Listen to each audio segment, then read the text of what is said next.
Hola, mi nombre es Pavel Saavedra. Hoy realizaremos el laboratorio número 5, en el cual veremos el manejo de usuarios y de grupos por medio de Linux. El primer punto nos solicita crear grupos secundarios y miembros, por lo que procederemos a encender nuestro servidor para poder trabajar por medio de él. Una vez encendido nuestro servidor, procedemos a loguearnos y como podemos ver, la IP que tenemos configurada es la 192.168.1.23, por lo cual vamos a conectarnos vía SSH al mismo. Ahora procedemos a conectarnos vía SSH y como podemos ver ya nos encontramos logueados en nuestro servidor. Ahora que iniciamos sesión en el servidor, vamos a crear los usuarios y los grupos que se solicitan en el punto número 1. Antes de crear los usuarios vamos a configurar las políticas que deben llevar las contraseñas. Como podemos ver, aquí tenemos los parámetros que se deben cumplir al respecto. Para iniciar vamos a configurar la longitud máxima solicitada, que es de 10 caracteres. Para esto vamos a instalar lo siguiente.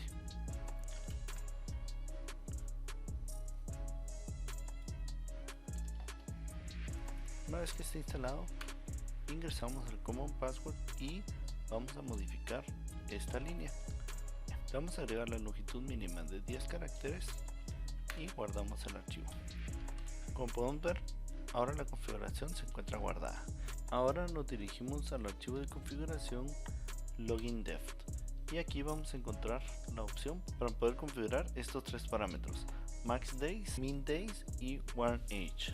Como podemos ver, como max days nos solicita 45 días, el mínimo un día y el warn nos solicita 6 días. Entonces lo procedemos a configurar y 6 días. Listo.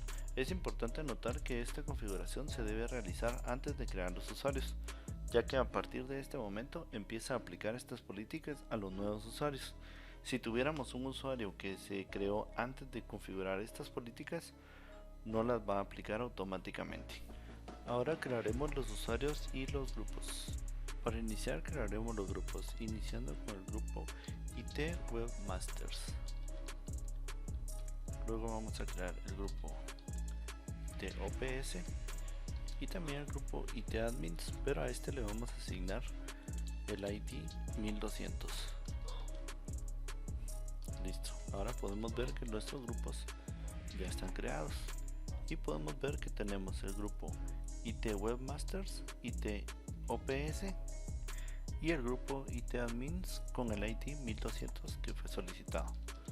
Ahora crearemos los usuarios, iniciando con el usuario web 01, luego el usuario web 02, usuario OPS 01, OPS 02 y los usuarios administradores que tendrán asignado un ID específico. Para el usuario ADM01 tendremos el ID 1201 y para el usuario ADM02 tendremos el ID 1202. Ahora podemos validar que nuestros usuarios ya están creados y tanto el usuario ADM01 como el usuario ADM02 tienen ambos asignados el ID solicitado. Ahora que ya tenemos creados los grupos y creados los usuarios, vamos a proceder a agregar a cada usuario a su grupo pertinente, iniciando con el grupo IT Webmasters, quien va a tener a los usuarios web 01, web 02 y ADM02, seguido del grupo IT OPS, quien tiene a los usuarios OPS01, OPS02 y el usuario ADM01. Y ahora hacemos lo mismo con el grupo IT Admins, quien tiene a los usuarios ADM01 y al usuario ADM02. Si por ejemplo consultamos al usuario ADM01, vamos a ver que el usuario tiene creado el ID 1201 y pertenece a los grupos tanto ITOPS como ITadmin, que es lo que nos solicita el requerimiento. Ahora con el comando change-l podemos consultar la información de algún usuario. Por ejemplo, vamos a utilizar el usuario ADM01 y podemos ver que ya la política se está aplicando. el mínimo de días es de 1, el máximo es de 45 y el warning es de 6. El siguiente punto nos solicita que los usuarios web 01 y web 02 no puedan tener un shell interactivo en el sistema operativo. Por ejemplo, si ejecutamos el comando su-web01, podemos ver que podemos entrar al shell sin ningún problema.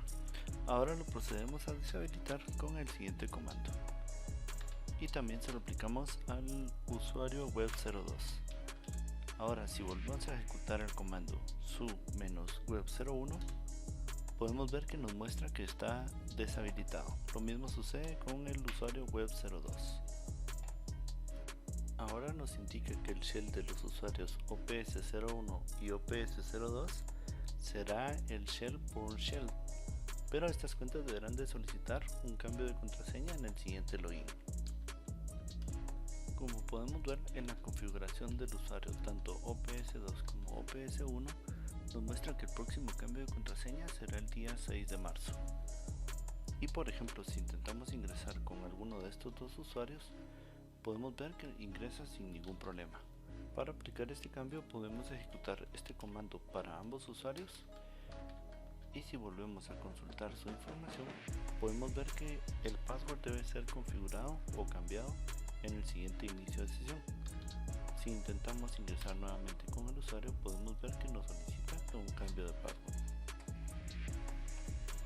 La cuenta ADM02 debe estar bloqueada, pero en este momento, si intentamos ingresar con este usuario, podemos ver que la cuenta no está bloqueada, pero esto es porque cuando se creó el usuario no se creó con este perfil.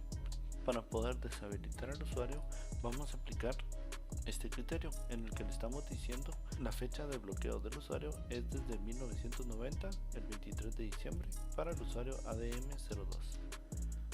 Listo. Una vez aplicado este cambio, podemos ingresar nuevamente y como podemos ver nos indica que la cuenta está expirada, que por favor se contacte con el administrador del sistema. De esta manera podemos bloquear la cuenta. Ahora, para poder desbloquearla únicamente debemos indicar con el mismo comando una fecha que no esté vencida todavía.